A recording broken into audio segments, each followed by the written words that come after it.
twakomeje muri ya minsi 14 yo kugira ngo tugabanye ibinure byo kunda, umubyibuho wo kunda, dutandukane n'ibicece n'ibinyenyanza.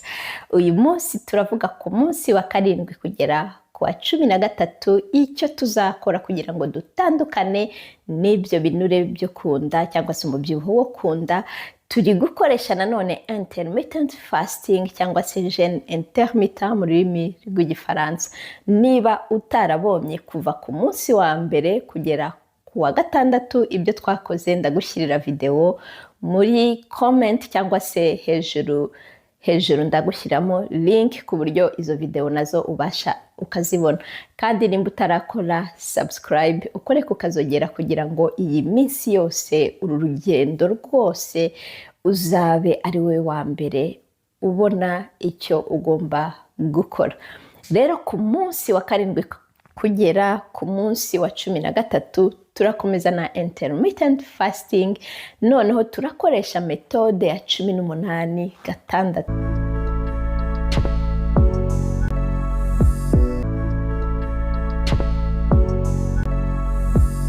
Aha noneho ni ibintu bya seriye, aho amasaha 18 tutarya, amasaha 6 yo kurya. Icyo turi bukore rero nkuko ubyumvise ni amasaha 6 yo kurya n'amasaha 18 yo kutarya. Ni urugero ushaka kuvuga ngo hagati ya saa 6 kugera saa 12 nibwo nemerewe kurya. Noneho nyuma ya saa 12 kuzagera undi munsi ukurikiyeho saa 6 nta kintu uri bushyire mu kanwa uretse amazi gusa, cyangwa se bya binyobwa twavuze haruguru bidafite isukari, ni kofi, ni icyayi, nta sukari, nta n'amata. Ubwo saa 6 ushaka gufata ifunguro ryawe rya mbere.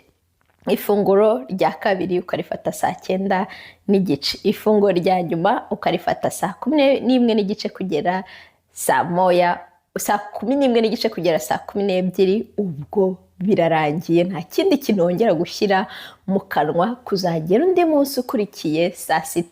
Kandi ayo mafunguro uko uyafata uribanda kuri ya mafunguro haraba harimo proteine nyinshi, harimo intungamubiri, harimo imboga zihagije, harimo imbuto. Urarya neza nk'uko bikwiye kandi urarya ibiryo bitari byinshi cyane. Ntabwo urya n'iby'andi masaha utarihoya, urarya ibiryo bihagije nk'uko usanzwe urya.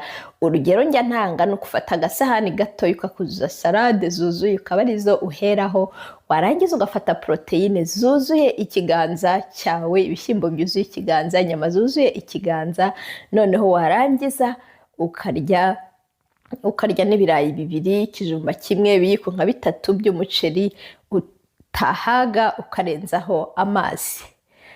Rero ugerageze urye ibiryo bikeya. Noneho mu masaha utari kurya, kuko uraba uri kumara noneho amasaha menshi utarya, amasaha 18, kugenda ni byiza, biratuma umubiri wawe ubasha gutwika ibinure byihuse. Bishobora gushoboka kuza kumva ushonje muri ya masaha yo kutarya, uze kugerageza ushake ikintu cyo kunywa. Ubwo cya kintu cyo kunywa wanywa kofi, ukanywa cya cyayi kitarimo isukari, kitarimo amata, cyangwa se ukanywa amazi.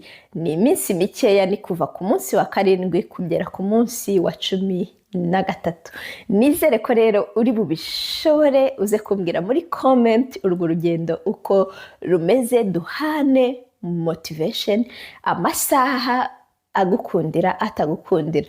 Wowe ugerageze ukore amasaha yo kurya no kutariraho bitewe n'igihe uzi uba ushonje. Nizere ko rero turi bikore tukabigeraho, kandi abantu bakora ikintu twiyemeje kukigeraho turagikora.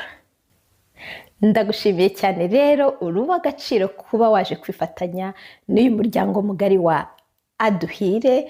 Ushyireho comment, nzahita ngusubiza impungenge uzahura nazo, nzahita ngusubiza, umbwire, kandi nanjye nimbikora nzagusangiza uko urugendo rumeze. Rero ntibibagirwe gukora subscribe kugira ngo ku munsi wa 14 abe ari wowe uzabona video bwa mbere, usangiza undi muntu wese uzi uri mu rugendo rwo kugira ngo agabanye ibinure byo kunda cyangwa se mu rugendo rwo gukunda umubiri we muri rusange. Na hejo rero nkuzaniye videwo y'umunsi wa 4 wa 14 ikintu tuzakora. Bye.